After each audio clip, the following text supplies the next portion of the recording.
Hey guys, Captain Q-Tip here, and today I have a very special video for you. Today, I'm going to be playing War Thunder using real World War II tactics. Now, I don't know anything about US armor doctrine during World War II, so to help me, I invited a special guest, Eta320. Eta is a fellow content creator and historian. So take it away, Eta. Long story short, the United States did not have a set armored force or a set branch of the army dedicated to tanks. The United States is kind of a day late and a dollar short on tank development and tank doctrine. We kind of come in at the very last minute with just barely competent designs in tanks like what becomes the Stuart, but at the time would have been, M2 A4 and then eventually the M3. And then the M2 medium tank, which then after the war kicks off and France falls, becomes the M3.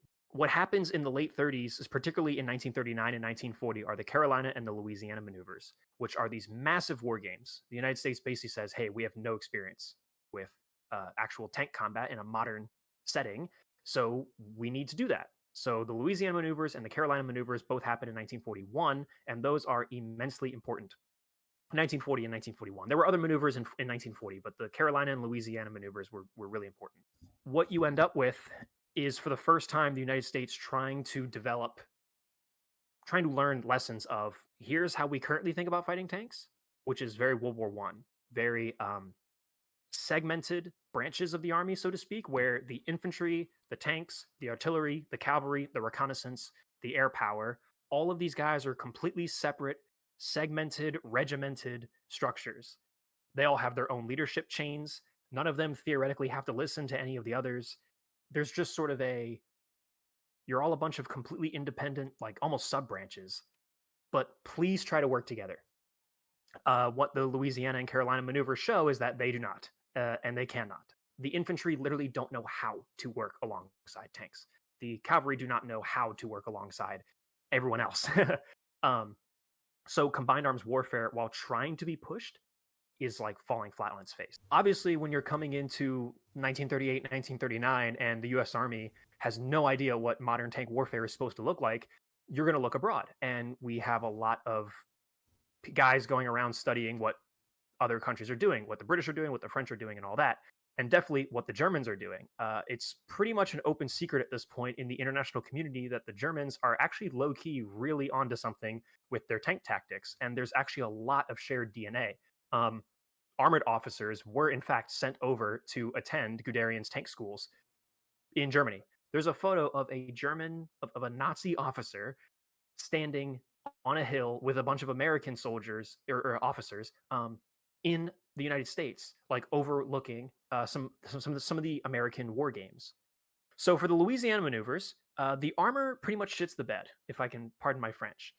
They spend way too long holding on to territory instead of seeking out weak points in the lines and making real hard, decisive maneuvers. When they did go on the offensive, they had poor recon. They'd get bogged down in poor terrain. Anti-tank guns that were attached to infantry divisions ruled the battlefield.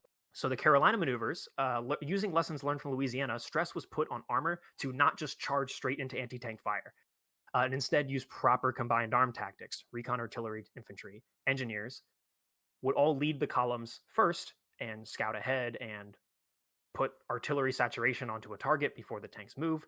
The tanks would then only commit when there was a breakthrough into the enemy's rear that could actually be exploited, as per Doctrine. But in practice, the Doctrine was not always adhered to. Time and time again, the tanks still marched directly into anti-tank gunfire and were promptly slaughtered, usually due to a lack of proper reconnaissance. Tank formations were literally charging headlong into enemy positions, failing to use the terrain to their advantage, and not employing proper fire and maneuver tactics. I would like to say that this issue was resolved by the time of Operation Torch. There was obviously a takeaway of we need more training, and training did happen, but according to reports, and mostly what I'm reading from now in Mobility Shotgun Firepower, direct quotes and direct statements of, upon hitting the sand in North Africa and seeing real hard combat action, it seems like training just went out the window. Very inexperienced non-commissioned officers and officers who, frankly, did not have the experience of being shot at, having to make these hard decisions and lead their troops in the heat of real combat. It's the kind of thing where it seems to have just, your mind goes blank and they sort of divert back to, I guess, what they had known versus the new stuff they were being taught. So we kind of see a revert back to the tactics of the maneuvers. And, that's more or less the combat experience in North Africa with the M5 and M3 light tanks, and then with the M3 medium tank. Right before North Africa, Leslie McNair reorganizes the tank divisions and creates a system of corps. So it's all a bunch of like infantry corps and tank corps and tank destroyer corps and stuff, and they all come together into a tank division. So you have infantry and tanks all working together under a single command structure, which helps a lot. First, second, and third armor divisions are in this older template. The fourth armor division is the first armor division that is stood up completely in like the complete brand new super modular template. And then later on, the first armored division is converted into the super modular template. They're often colloquially dubbed the heavy tank divisions and the light tank divisions. But what about the Sherman? When do we get to talk about the Sherman?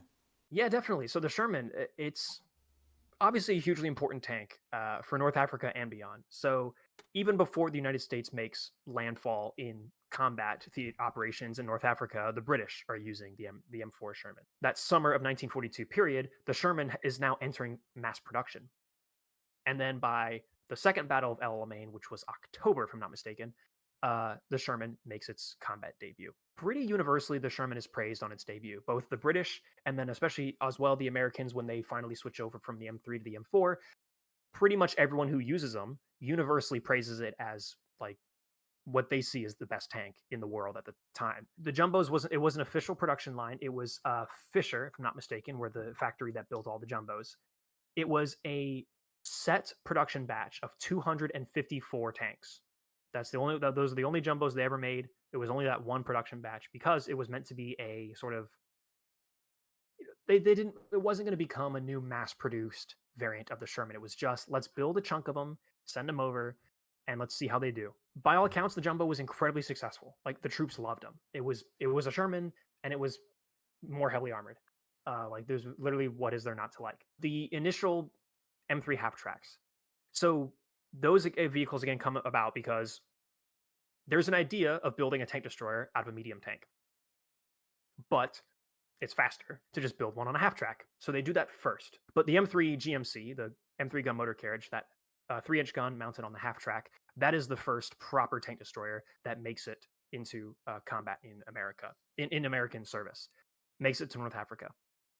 By all accounts, they did their job. Like when they were employed, they worked. So they realized, okay, as soon as we have a half track tank destroyer that functions, now let's go back to that whole idea of a medium tank, tank destroyer mounted on a medium tank chassis. What comes next is the M10. The big thing with that was, again, creating a tank destroyer out of a medium tank chassis. And what medium tank do we have right now? The M4 Sherman. So the M10 is there, and again, it's basically just a Sherman, but with an open top. So the turret has no roof on it, because in tank destroyer doctrine, mobility was seen as being very key. And then a bigger gun. Also, lesser armor. The hull is rebuilt. The armor is much thinner. The profile of the hull is different as well. Because since the tank destroyers are meant to be very fast, very mobile, well, a medium tank is not super mobile. The Sherman, it's decent speed for a medium tank, but it's not like tank destroyer type fast.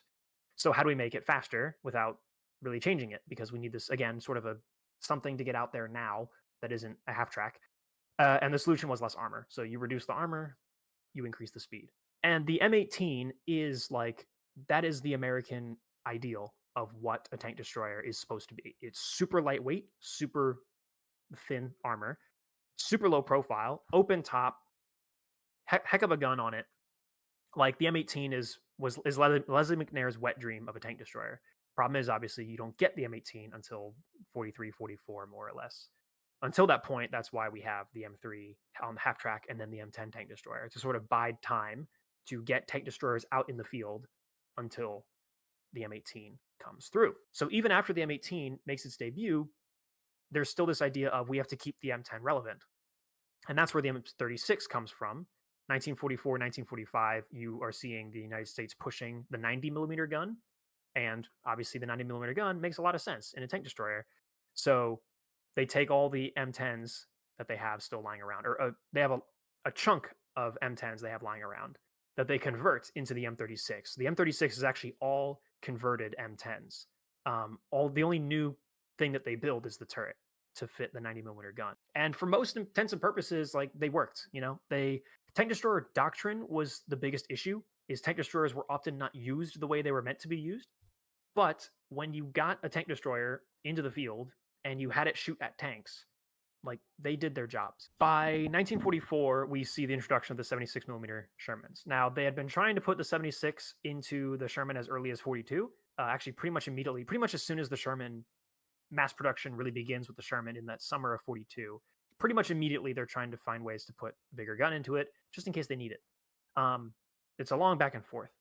By 1944, you see the 76mm equipped Shermans. There was also this idea that the 76 actually, like the 75 was doing, it did good work in North Africa. It did good work in Italy, aside from the occasional, German tank destroyer like a Ferdinand or something like that.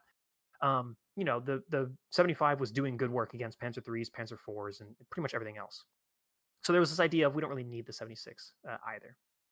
Obviously, once we make landfall in Europe, in Western France, that becomes a big oopsie, where now we're encountering Panther and now we're encountering Tiger. So there was generally this idea of like, it's a lot of effort and time for something that we don't really think we need right now.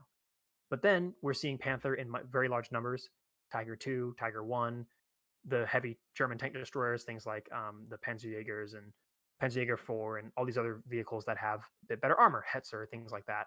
And now all of a sudden, okay, actually the 76 is something that we really want. So Sherman 76 coming in, it's still not destroying, Tiger 2s and whatnot. So in comes the 90mm gun. The initial method of getting the 90 into service is the M36, as we previously discussed. But the Pershing, people like Gladium Barnes, are instantly asking, how can we improve the Sherman? And over the course of 42 into 43, all of these different prototype tanks are built to experiment with how can we build a Sherman but better. This culminates in the T-23, which is this tank it's got a hybrid electric transmission. It's got the 76mm gun on the T-23 turret. It's much lower profile. Really nice tank for its time. And it is pretty much better than the Sherman in every way. And so by 1944, the idea is hatched of let's put the 90mm gun into T-23, give it more armor, beef it up. And that becomes Pershing. So the Pershing ends up overseas. Particularly, it's actually not even adopted yet. What goes overseas is the T-26E3, which is the version that ends up becoming the M26 Pershing. But at the time, when Pershing first arrives in theater, it's not the M26. It's the T-26E3. I would argue it was not necessary.